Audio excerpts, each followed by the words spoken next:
Oke, assalamualaikum warahmatullahi wabarakatuh. Waalaikumsalam warahmatullahi wabarakatuh. Selamat malam, Payungers. Jumpa lagi di podcast Kaya Makna Payung University. Kali ini saya kedatangan senior dari Pamulang, namanya Mas Akbar Tri Kurniawan. Kasih aplaus dong. Selamat malam. Mas Akbar ini S1 di UGM ya Mas ya? Ya, pertanian. Pertanian. Tapi nggak usah ditanya kenapa pertaniannya gitu. Karena pasti kalah dengan fakultas teknik gitu. Ya. Tapi pengalaman beliau saya kira perlu kita dengar. Pernah bergabung di Tempo. Ya. Selama berapa tahun tuh? 9 tahun sekian bulan. Lama betul ya. Lama juga itu, udah kayak S1 aja udah. Udah kalau wajib belajar 9 tahun. Wajib belajar 9 tahun itu dan. Kemudian sekarang ya keluar ya, resign dari Tempo. Tahun berapa itu? 2017. 17. Terus kemudian sekarang bergerak di usaha marketing digital. Marketing digital atau digital marketing. Pak PT apa itu? Status perusahaannya ya bisa disebut pertama UMKM, habis itu ke UKM. UMKM ini apa ini? Ya, ini jualan online. Produknya produk yang kita bikin sendiri di kategori herbal dan susu. Susu kambing gitu ya. Jadi sekarang mengarahnya malah ke produk FMCG, fast moving consumer goods. Gitu, itu kalau orang awam mau kenal produknya Mas Akbar itu apa? Yang orang awam terus pernah lihat di iklan itu apa kira-kira? Ya, kalau yang sering yang punya anak kecil ya itu pasti sering ketemu produk saya kalau dia sering nyekrol di marketplace ya. Shopee, TikTok mungkin ya gitu ya. Jadi saya pakai sosial media itu pakai targeting isunya itu, niche isunya itu soal kesehatan ibu dan anak. Gitu. Jadi sebutkan dong nama produknya. Produknya ada madu batuk itu, fluba. Susu kambing itu ada Ura, ya kan? Ura. Terinspirasi dari Bapak Vladimir Putin. Ura. Ada yang lebih lama lagi produknya namanya Gizidat. Jadi ini dari ikan sidat. Ada madunya, ada kurkumanya. Jadi untuk anak-anak yang susah makan ini. Jadi desain produk saya itu audiensnya ibu dan anak. Goalsnya adalah membantu negara ini mengatasi anak susah makan. Berarti bagian dari mencerdaskan kehidupan bangsa? Iya. Oke. Bagian begitu dong. Berarti supaya mereka senang makan, berarti itu juga mendukung MBG dong? Nah, MBG. Langsung ini materinya ya. Nanti. Oke, teman-teman. Sebenarnya saya melihat Mas Akbar ini orang yang di Tempo itu ketemu banyak tokoh ya. Saya pernah melihat beliau wawancara Sanana Gusmao. Pernah kan? Oh iya dong, di Kediri Sanana Gusmao. Iya. Kemudian B.J. Habibie pernah waktu dia pamer mobil yang bukaan itu. Iya. Saya ingat lah Batman itu ya. Nah, itu. Kemudian wawancara ya tokoh-tokoh bangsa lah saya kira. Tokoh bangsa. Ya. Wawancara teroris juga pernah. Di penjara. Maksudnya di penjara ininya wawancaranya gitu. Tentu insting sebagai seorang jurnalis masih dong Mas ya? Itu nggak bisa hilang. Nggak bisa hilang. 9 tahun itu sudah terlalu lama ya. Maksudnya sudah cukup lama, jadi insting itu tetap ada ya. Ya kadang-kadang dalam situasi tertentu insting itu kita bisa keluarkan. Terakhir kemarin saya di Mekah itu saya hajinya haji legal ya. Tapi bukan korupsinya Kemenak ya. Oh iya, ya, ini saya tegaskan ini. Oh, iya. Nah itu di tengah jalan saya menemukan jamaah reguler yang sesat itu ya. Ya alhamdulillah bisa saya tolong lah dengan, wah ini apa yang harus saya lakukan gitu kan ya di tengah lautan manusia yang brutal untuk mencari minum gitu kan, karena ya itu salah satu situasinya kayak gitu kan. Terus kalau kita sedang dalam perjalanan, kalau dulu kan kita ada kanalisasi ditulis ya, kita perjalanan kemana itu. Sekarang sampai sekarang kan kita bermain ya, pergi ke sesuatu tempat itu kan kayak ke sini misalkan ke metro ya, atau terakhir tahun lalu saya ke Sumba itu, yaitu dalam perjalanan itu perilaku kita itu kayak wartawan aja, gali informasi, diskusi, itu bukan hotel atau apa begitu, nggak kayak gitu. Namanya perjalanan itu kan kita harus bertemu manusia, merasakan kulinernya, merasakan dunia malamnya. Kalau di wartawan di Tempo tuh ada ini ya, ada pelajarannya kayak gitu tuh ya. Jadi harus ada quote gitu ya, ada quote dari manusianya di daerah itu gitu ya. Terus kalau bisa kita ya istirahatnya itu, tidurnya bermalamnya itu ya di rumah penduduk kayak gitu. Dan itu kita menikmati itu. Pokoknya kalau orang Tempo ciri khasnya kelihatan lah ya. Ya kalau ya enggak semuanya, pokoknya ya, tidak hanya Tempo ya.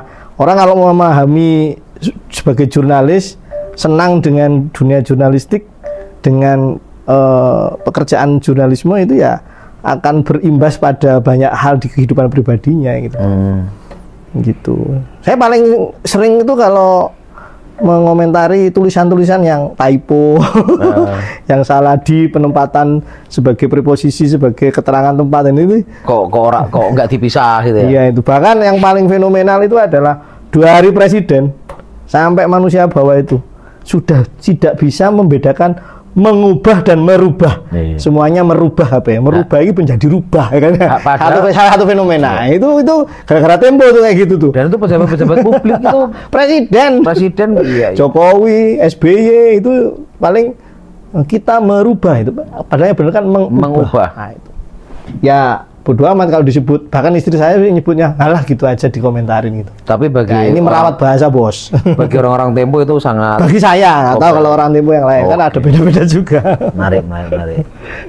Saya termasuk kritis tentang itu. Saya nggak pernah menyatakan. Nah itu saya fenomena mempertahankan bahasa ya, merawat bahasa Indonesia itu udah keren bahasa Indonesia ini kan. Bahkan sekarang udah ada lawan kata dari haus. Namanya? Palum. Saya bikin kontennya itu ya. Dulu kalau orang lapar sudah palum. Tadi kita udah minum dawet ya, berarti udah palum nih. Sudah palum. Diambil dari bahasa Batak. Oke, Mas, kan kemudian 9 tahun perjalanan Tempo masih connect dong dengan teman-teman Tempo. Ya, saya kopi aja, ngopi-ngopi aja dengan beberapa kawan. Bagaimana dari Tempo kemudian sekarang bikin usaha di marketing digital ini? Ya kita memahami di Tempo ya sebagai perjalanan hidup aja biasa gitu ya. Kalau mau ditanya jawabannya sederhana saja. Saya ingin punya uang lebih banyak gitu kan ya. Ya dibanding sebagai wartawan Tempo. Buktinya sekarang kerjanya ke luar negeri terus ya. Ya alhamdulillah. Alhamdulillah. Jadi kalau jadi wartawan itu kan nggak bisa kaya banget lah. Tapi kalau nggak bakal sampai jatuh miskin, nggak bisa makan itu juga nggak mungkin gitu loh. Tapi kalau mau kaya banget ya Anda salah jadi wartawan. Anda harus punya saham media. Kalau mau kaya pengusaha gitu. Wartawannya, pengusaha medianya. Pengusaha media. Jadi ya salah satu transformasi agar kita mungkin secara finansial punya berlebih begitu ya harus berbisnis ya begitu. Bisnis beneran begitu ya. Jadi dari dagang dulu terus menjadi bisnis gitu kan ya. Dia yang bangun tim ya sebenarnya sama saja sih. Kalau tak lihatin itu sama saja. Gamenya setiap orang harus punya keseriusan dan penjiwaan yang dalam terhadap setiap aktivitasnya. Jadi wartawan juga banyak gagalnya kalau dia sejak awal itu nggak menikmati gitu ya. Dan ini ada fenomena, ini bisa dikritisi ya. Katanya fenomenanya yang saya baca waktu jadi di wartawan itu. Biasanya kalau di Tempo itu, ini mohon maaf ya teman-teman kalau mungkin ada yang mendengar dan menganggap ini makanya saya agak melenceng. Biasanya teman-teman yang jurusannya itu bukan jurnalistik. Apa sih jurnalistik itu apa sih jurusannya? Ya, ilmu komunikasi ya. Kalau di Unpad itu Vkom kan ada fakultas sendiri ya begitu ya. Itu kalau di luar jurusan itu ketika jadi wartawan itu mungkin agak kesulitan. Jadi kalau di Tempo dulu ada penilaian per 3 bulan gitu ya. Kalau di media lain saya nggak tahu, saya nggak punya pengalaman selain Tempo ya. Itu agak kesulitan tuh. Tapi kalau yang Vkom itu cepet tuh, nilainya bagus biasanya di kuartal pertama itu.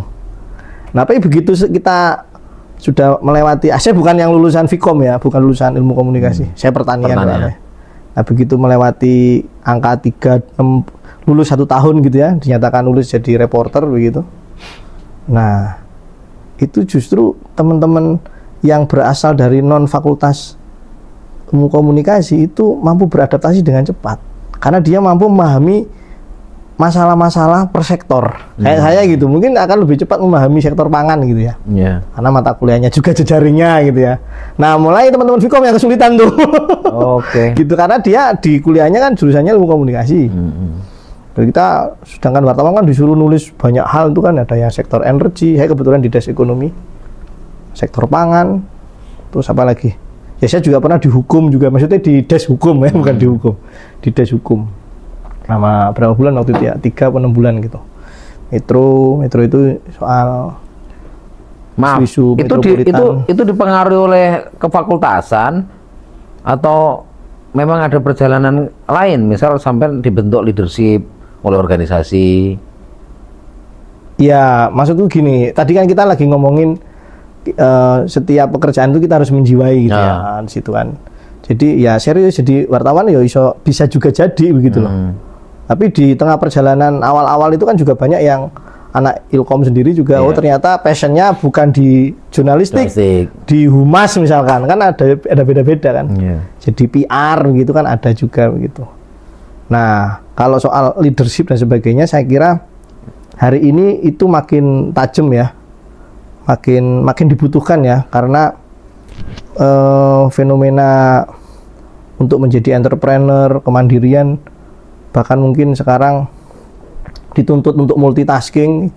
Itu kalau di kuliahnya dia mampu mengorganizing tim, mengorganizing diri sendiri juga, itu adalah modal yang cukup bagus sebenarnya untuk menempuh di level berikutnya. Sebenarnya kan kemampuan, kompetensi, leadership, skill, apalagi itu ya, organizing tim, itu kan ya kalau bisa saya sebut itu pembawaan dirinya itu bisa. Oh, saya kalau di sini harus begini, kalau di sini harus begini, ya gitu-gitu loh.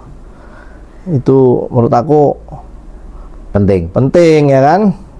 Tapi juga banyak loh yang berorganisasi di mana, di kampus waktu itu ya, ya belum berhasil juga membawa diri itu juga ada gitu. Ya ini semua proses ya. Mungkin boleh saya katakan itu perjalanan nilai. Perjalanan nilai. Ya, betul. Perjalanan nilai. Ya saya sekarang usia 42. Dengan saya dulu 25 tahun mungkin. Sekarang ketawa gitu ya. Bisa begitu ya dulu ya. Tentu lebih matang. Kalau ruh sama ya. Ruhnya sama.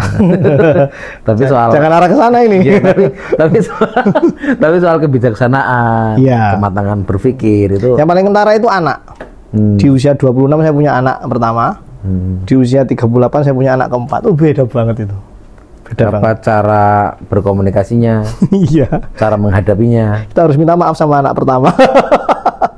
Karena banyak salahnya ya. Banyak salahnya. Kita harus berani mengakui itulah. Saya, tidak usah orang lain, saya. Oke. Sekarang balik ke perjalanan nilai Mas ya. Mas Akbar sebagai senior di organisasi saya kira dulu sangat terkenal orang yang sangat kritis ya. Kritis banget bagi sesuatu yang apa ya, struktur-struktur yang menindas ya, bahasanya kan. Pokoknya orang tuh kadang telat kritis pada saat Mas Akbar dulu udah kritis. Di saat gitu ya? Iya kan, di saat dulu 2000-an 9, 8 mungkin udah kritis. Ini tahun-tahun ini masih kritis gitu kan. Diajak untuk balik ke 2009 kan nggak mau gitu. Dan itu kan perjalanan nilai ya, kematangan kritis. Kadang ada orang minta maaf ke kita karena menyalahpahami kita. Ya, Ya itu kan? terjadi juga sama saya. Nah, kan artinya itu perjalanan nilai juga. Bahwa kita ini sebenarnya tidak membenci sih, itu adalah proses perjalanan nilai aja sih. Kadang kita ini tidak kekurangan akhlak kalau kata Budiman. Kita kekurangan ilmu pengetahuan. Manusia itu kata dia, aku sih agak percaya sih omongannya Budiman. Orang tuh tidak kekurangan akhlak. Akhlak kan value ini bisa dicari sebenarnya. Tapi kadang kalau orang kekurangan ilmu pengetahuan, seakhlak bagus pun, mohon maaf kalau bodoh jadi bodoh gitu kan. Itu kan akhirnya jadi kekurangan informasi. Sebagai orang Tempo kan yang diutamakan Mas Akbar tuh informasinya kayak mana nih? Bukan pakai perasaan, Pakai data. pakai data dong. Fakta. Nah, sedangkan kalau orang sudah memeluk nilai dalam tubuh bukan memeluk nilai ya, memeluk organisasinya kadang buta pada nilai, buta pada fakta, buta pada data. Nah, kita akhirnya kan ketemu sama orang-orang itu di tahun-tahun sekarang. Maaf ya, dulu aku single sama kamu, tak kira kamu antek-antek Zionis. Ya kan? Agen, saya pernah dituduh agen apa CIA apa agen intelijen yang ditanam sejak jadi mahasiswa apa aktivis BMKM UGM. Oleh Trio Macan ya? Trio Macan. Aneh-aneh banget. Oke. Tapi itu teman-teman masa lalu lah yang orang bisa memahaminya di era-era Twitter itu ya Mas ya. Era Twitter Era Twitter. 2011 12 lah itu. Nah, itu. Sekarang Mas Akbar itu udah bertransformasi. Saya sih ngerasa bahwa Mas Akbar di umur 42 sampai ke atas nanti beliau sedang ngebentuk core value. Ya, mungkin anak buahnya Mas Akbar nanti berpikir aku pengen tuh kayak bos. Kan orang-orang yang hari ini bisa jadi teladan ini sampai tunjukkan sesuatu pada anak buah ya kan. Dengan usaha marketing digital ini kan yang akan ditiru kan bosnya. Ya kan? Nanti kalau sampai Anda meninggal itu kan sampai jadi core value. Oh, ini loh nilai-nilai yang pernah disampaikan Pak Akbar. Ya kayak Sudono Salim yang sekarang dipeluk oleh Antoni Salim dan anak buahnya kan gitu. Ya. Betul. Gitu kan? Betul. Nah, masalahnya malam ini saya tidak ingin bicara di perusahaannya Mas Akbar. Saya ingin bertanya bagaimana core value itu pada community, Mas. Kita tahu bahwa negara kita ini hari ini seperti tidak sedang terjadi krisis keteladanan. Mana sih? Ya ada kata-kata Gen Z yang kita bahas. Mau negara state ini rusak kayak apa? Tapi kan kita cinta pada bangsa ini. Kita mencintai bangsa ini tapi tidak pemerintahnya, gitu seringnya begitu. Ya kan? Artinya orang tuh juga masih punya harapan dong. Ada harapan. Ada harapan, mungkin pengen perubahan dan sebagainya. Nah, sebelum saya tanya ke level-level community tadi, kita ini ingin benahi Indonesia itu sebenarnya kalau kata Bung Hatta ya, sampai kan juga orang yang pembaca Bung Hatta. Bung Hatta mengatakan Indonesia itu menyala bukan karena obor Jakarta, tapi Indonesia itu menyala karena lilin-lilin di desa, kata Bung Hatta itu. Sebenarnya community ini adalah basis yang paling mungkin untuk kita temui. Daripada kita membahas Nurbaya misal. Meskipun Nurbaya ya omongannya ngefek. Cukai rokok kok berapa persen? Kok Purbaya maksudnya? Sorry, kok Nurbaya, Purbaya. Purbaya mengatakan cukai rokok berapa? 65 ya? 57. Oh, 57%. Firaun kalian gitu kan. Itu kan menyenangkan perusahaan rokok banget kan ya dia pasti. Iya. Ada dampak tuh. Ada lah pasti. Ada dampak ya. Bukan pasti ada itu. Mau organik nggak organik naik gitu kan. Langsung naik ya. Orang bisa jadi langsung borong saham tuh rokok kan. Pasti ada fenomena itu. Nah, orang-orang kayak kita yang di level ketemu masyarakat, karena kita bukan pejabat kan. Betapa penting ya kita merawat komunitas kecil gitu. Tapi yang mau kita dorong nilai. Atau bisa juga kayak level Mas Akbar dan kawan-kawan pengusaha-pengusaha senior-senior saya itu menemani elit-elit, titip value mereka. Mungkin mereka ada yang nanti mau jadi Kapolda, mungkin mereka ada jadi komandan Korem, mungkin mereka nanti suatu saat pemimpin partai politik di tingkat provinsi, nasional. Tapi pertanyaan saya, seberapa penting ya nilai-nilai ini dipeluk oleh komunitas?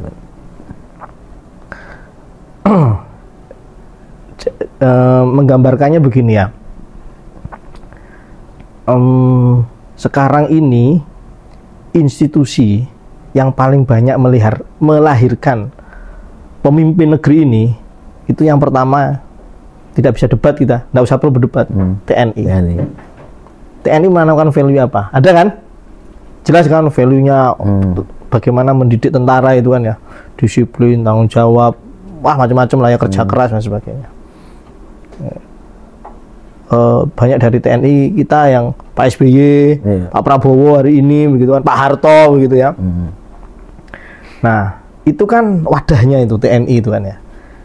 Yang kedua siapa? Pondok pesantren. Kiai kan, Gus Dur.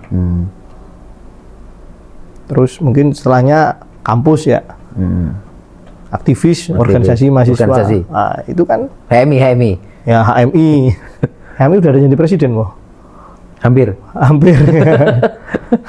Wapres. Nah, habis itu kalau sekarang artis ya kan ya. Itu khusus PAN. Hah? Khusus PAN aja itu. Ya pokoknya 4 ini itu 5 ini ya, mau TNI, terus ulama, pondok pesantren, akademisi, orang pinter ya, profesor, doktor, jadi menteri, jadi apa, terus aktivis. Melima artis. Atau mungkin sekarang aktivis tergeser oleh artis begitu ya. Ini kan komunitas tuh yang banyak melahirkan orang yang sekarang duduk di pejabat negara, DPR, eksekutif, legislatif gitu ya. Nah, wadah mereka sebelumnya kan sudah menampilkan nilai-nilai tuh. Ya. Nah, terus yang lain gimana? Apa nggak berhak untuk jadi pemimpin begitu kan ya? Saya ini contohnya ini ya, BUMN kita, Pertamina, berapa duit yang berputar di sana? Triliunan loh. Danantara ya paling kalau jangan Danantara dulu. Pertamina aja yang sudah fenomenanya sudah ribuan loh. Hah? Ya orang ribuan toh, ya puluhan tahun ya. Oke. Berapa duit yang berputar di Pertamina? Dibandingkan berapa duit yang berputar di HMI? Apakah Pertamina bisa melahirkan leader yang bagus dengan uang yang beredar di sana? Iya. Saya bisa katakan mengikuti Benik itu sampah di Pertamina itu. Tidak bisa, sudah uangnya banyak tapi tidak bisa melahirkan leader yang bagus untuk bisa memimpin negara ini. Nah, dibandingkan HMI ya mending HMI, Pak. Iya. Gitu loh. Berapa uang? Apakah uang yang berputar di HMI sebanyak di Pertamina? Nah, tidak toh. Apakah uang yang berputar di TNI lebih banyak di Pertamina atau lebih banyak di TNI? Anda jawab. Nah, Pertamina itu saya udah punya duit banyak, belum Telkom, belum apa. Yang ada malah dirutnya komisarisnya TSK. Ini fenomena bangsat apa lagi? Kebanyakan main golf kata Purbalingga. Ya kan? Ya itu harus kita pikirkan dong. Udah uang di sana tapi tidak menghasilkan apapun. Bahkan leadernya nggak bisa lahir dari sana. Bisa nggak presiden kita lahir dari dirut Bank Mandiri gitu? Dari dirut PLN? Duitnya akeh loh di sana. Bagaimana anak HMI, anak kami, anak PMKRI, anak PKB, anak NU, Muhammadiyah berjibaku mengkonsolidasi dana masyarakat untuk melakukan kaderisasi. Kalian nggak melihat itu sebagai sesuatu yang bagus? Kurang nation apa? Kurang nation apa, bos? Itulah sebenarnya kekuatan kita di situ. Negara picik nggak melihat itu. Nah, saya kira komunitas lain juga bisa. Misalnya saya membentuk perusahaan sendiri itu ya. Ya, di situ kan ada belajar leadership dengan size-nya masing-masing gitu loh. Dengan size-nya masing-masing. Kamu lihat aja komisaris-komisaris BUMN yang ditempatkan oleh Gerindra, oleh partai politik. Nah, punya portofolio enggak? Nah, itu harus dilihat gitu loh. Jadi penempatan portofolionya aktivis. Portofolio aktivis, ya betul. Nah, tapi secara manajerial perusahaan kayaknya belum. Jadi membangun tim atau mengurusi komunitas seperti Mas Dharma dipayungi dan sebagainya, itu sangat berjasa, Pak. Kepada negara ini sangat berjasa. Karena kekuatan negara ini sebenarnya pada SDM-nya, pada people-nya. Pada people-nya dong. Pak Harto dengan kepemimpinan seperti itu, siapa yang melahirkan? TNI dong. bukan Pertamina. Pak Karno. Ya dia Mas Budiman dan sebagainya. Jadi masyarakat kita itulah yang melahirkan leadership orang-orang yang bisa memimpin negara ini. Jadi kalau negara paham ini, ya dia seharusnya menduplikasi ya, tentu dengan cara yang tidak birokratis ya, menduplikasi model payungi, fenomen memberikan ruang kepada civil society ya untuk mengorganisasi begitu. Hatta itu pemuda Pancasila mungkin begitu ya, ya itu sedikit ya, tidak usah banyak, sedikit mungkin ada sisi leadershipnya juga ada begitu ya. Tapi sisi kekurangannya yang itu yang perlu ditekan ya kan, kepremanismenya dan sebagainya. Tetapi membangun komunitas atau merawat komunitas, apalagi seperti Payungi ini, saya kira ini bagian dari saya kalau bisa menyebut ya cadangan pertahanan. Ya kan, seperti yang tadi kita sebutkan bahwa masyarakat ini mencintai negara ini, mencintai bangsa ini, tapi tidak dengan pemerintahnya hari ini gitu kan. Hari ini kan fenomena di netizen itu begitu tulisannya begitu. Gitu Mas. Reset Indonesia. Reset Indonesia. Terus ini Mas, kita melihat secara masalah ya di negara kita ini kan kadang harus menggunakan makro. Pandangan kita seperti makro gitu. Aku melihat secara grassroots tentu kan. Sampean kan bisa sering menyampaikan dengan makro. Ada orang ngeluh tentang MBG. Kok gini ya, orang dimasak jam 12 malam kasih makan, anak pada keracunan. Lampung Timur ada keracunan beberapa titik. Banyak ya fenomena keracunan. Banyak fenomena di lapangan gitu. Tapi kan ini persoalannya bukan lagi tentang hanya value Mas ya. Ada pertimbangan-pertimbangan tentu ide besar apa sih sebenarnya dari sejak dana desa misal. Dana desa dulu kan orang juga kaget ya, dan kepala desa banyak yang penjara, ketangkep gitu. MBG ini kan juga melihat fenomena itu ya. Nah kalau kami yang di grassroots gitu melihat ini kan terpengaruh kasus-kasus keracunan ini ya kan pandangannya ya, standingnya. Mungkin kita juga harus ada pendampingan ya. Kekritisan kita di tingkat desa di tingkat misal kalau kami ini di kelurahan ya, karena kami kampung kuliner kan juga pada akhirnya ingin berkontribusi lah. Oh harusnya bukan ini dong. Saya kira kalau gini kan nggak mungkin Prabowo akan mendetail. Ini kan cara mendelivery gagasan ide. Tapi bagaimana Mas Akbar membaca ini? Jadi makanan bergizi gratis ya. Saya tahu motivasinya itu, saya memahami motivasinya. Jadi ini kan seperti dulu waktu saya di UGM ya, 2001 itu ada makanan sarapan pagi murah 500 perak. Sebenarnya sih gratis itu ya, 500 perak buat beli sabun cuci dan sebagainya. Makanya waktu MBG disampaikan oleh programnya Pak Prabowo, Mas Anies sebagai calon presiden dan Mas Ganjar juga sebagai calon presiden yang alumni UGM kok dan mengkritisi MBG itu. Apa lupa di UGM dulu ada makanan gratis pagi-pagi itu kami mahasiswa UGM makan tuh ya, semua anak UGM yang iurannya para kakak 2001, 2099 masih ingat nggak makan ngantri 500 perak pagi-pagi setelah kuliah di GKU itu. Itu kan tukang becak dan mahasiswa laki-laki ya, mahasiswa ada jarang yang ikut ngantri ya, gengsi lah gitu. Bayar 500 perak loh, isinya itu kalau nggak telur, ikan sama ayam gitu ya. Habis ya? Oh, dikat dulu Mas.